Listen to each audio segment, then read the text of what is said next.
So let's talk about leave-in conditioners today. What are they? How do you use them? And can you use something else in its place, or do you have to use anything at all in its place?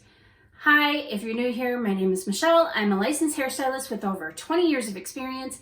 And on this channel, I use those 20 years of experience to help you have healthy, happy hair. So as I mentioned, I'm going to be talking about leave-in conditioners.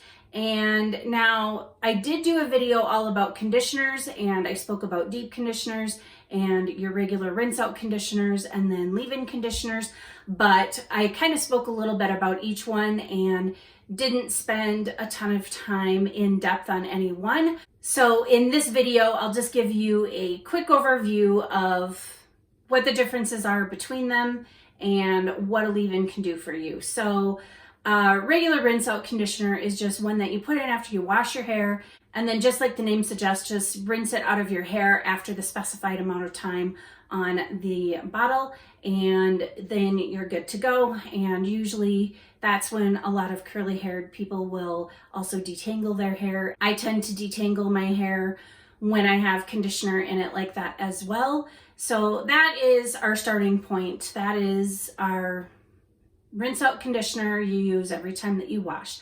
So a deep conditioner is going to go deeper into the hair strands. It's kind of like a rinse out conditioner on steroids. So it usually has more strengthening ingredients in it, so proteins, or it could have more moisturizing ingredients in there, or it could have a combination of both to really, really get deep down and treat your hair when your hair is feeling like it needs that extra little bit of love.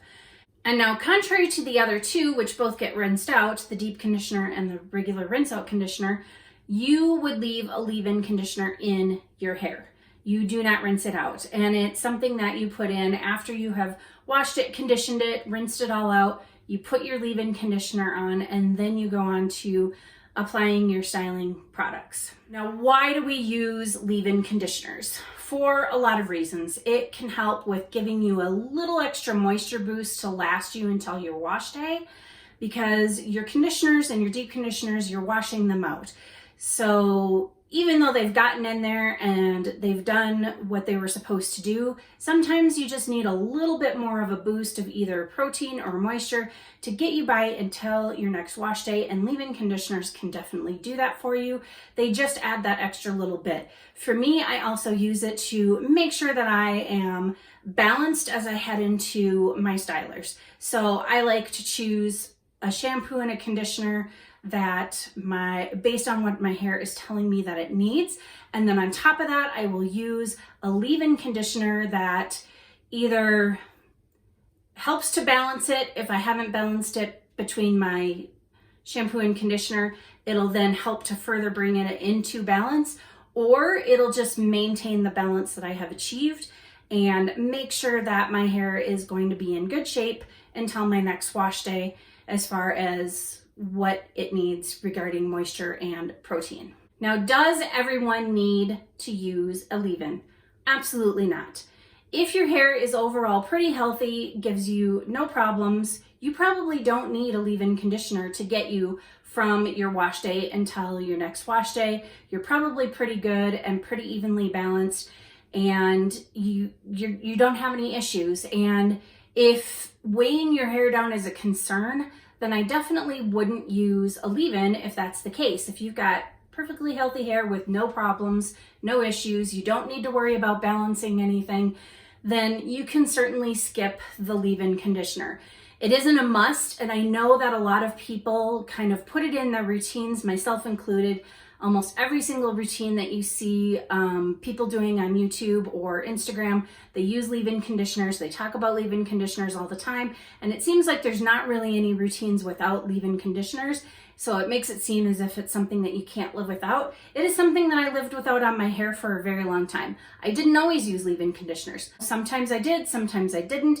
It all depended on the condition of my hair. It depended on what I was doing with my hair, if I was going to wear it natural, if I was going to straighten it out, or whatever. When my hair was shorter, I definitely didn't use leave-in conditioners because I really didn't need to. My hair really only starts getting a lot more porous at the ends, and it only does that once it starts getting pretty long.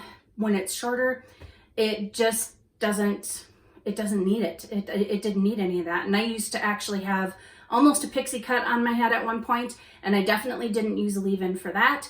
So a leave-in is not something that you absolutely have to have in your hair. In fact, for people with fine hair, I generally don't recommend to use a leave-in unless it is super, super, super lightweight and you also have some high porosity issues going on. Then you would use a leave-in conditioner in that case. But if your hair is lower porosity or kind of mid-range porosity and really fine and really easily weighed down, especially if it's also low density, I definitely would say to skip the leave-in conditioner at that point. Your hair just doesn't need it, and all it's going to be is one more product just weighing your hair down and really isn't going to help you, but it's going to cause, probably flat hair. It might even make it look oily or greasy or just too producty. So for those types of hair, I would definitely skip that because it's just not necessary. Now, as for whether or not you can use a different substitute, so you've tried a lot of leave-in conditioners and you find the leave-in conditioners just either aren't enough or don't really do what you're trying to get them to do, and whether or not you can use like an oil or a serum. And you definitely can use either an oil or a serum. I would be careful about the oils that you use, again, because some of them can be heavier on your hair and really weigh it down. Others can really seal off the hair because they're an occlusive and they're gonna keep stuff out of your hair strands, and they may not play nice as well with some of your styling products. So oils that I would use, if you're going to put an oil in as a leave-in, then I would say stick to something that's lighter and kind of mimics your own natural sebum instead of something that's heavier. So like you might want to stay away from shea butter and avocado oils and stuff like that for putting on your hair as a leave-in. And yes, I know that there are leave-in conditioners that have that in there, but they're also mixed up with a lot of other ingredients. So they're not full concentrated, like putting the oil and the butters on your hair. I would stick to something more like jojoba, which really closely imitates our own natural sebum. You could probably put that on there and be just fine. Another thing that you could put on your hair at that point in time would be a serum, especially if it's a serum that recommends or says that it can be put on either when your hair is wet before you've styled it, or it can be used after you have styled it and dry and it's all dry. And one of those happens to be the Moroccan oil treatment. And this is something that I used for years, and I did put this on my hair when it was wet in lieu of a leave-in conditioner. I would just put a couple of pumps of this or a pump of this, depending on how long my hair was. And then I would apply my styling products and either straighten it or diffuse it, whatever it was that I was doing with my hair at that time. And it worked out perfectly to put it in while my hair was wet and before styling my hair. And some of those serums or treatments that you would put in your hair in lieu of a leave-in conditioner will have silicones in them. And the nice thing about using those silicones, especially if you're putting those serums in your hair before styling it, is that silicones often protect your hair from heat damage. So if you're going to be diffusing your hair and you do like what I do and you put it on high heat and high speed just because you want to get it dry and get it done and get out of here, those silicones will definitely help protect your hair against all of that. So that would be a good option to use in lieu of using a leave-in conditioner. So a leave-in conditioner is not an absolute must, and it is not just a leave-in conditioner cream or something specifically marketed for being a leave-in that you have to use. You can use serums and oils in place of a leave-in conditioner and then style your hair after that, absolutely. Or you can skip it altogether. There is no rule saying that you absolutely have to use a leave-in conditioner every single time you wash and style your hair. Some people's hair needs that extra little bit of a boost of moisture or protein or whatever to get to wash day. Not everybody's does. So the big thing here is, as always, be listening to your hair and trying things out, seeing how your hair responds, and doing what is best for your hair. If it works for your hair, then definitely use it. If you find that it weighs it down, makes it look oily or greasy, and it's just too much for your hair, then definitely don't use it. Like I said, there's no written in stone law that says that you have to use a leave-in conditioner. So this was just a hopefully very quick video on leave-in conditioners, whether or not you need to use them, if you can use anything in its place. So hopefully you found this information helpful.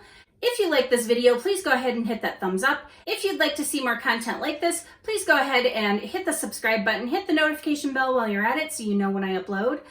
And if you have any questions or comments or anything that you'd like to see, please go ahead and leave those down below in my comment section. And as always, thank you for watching.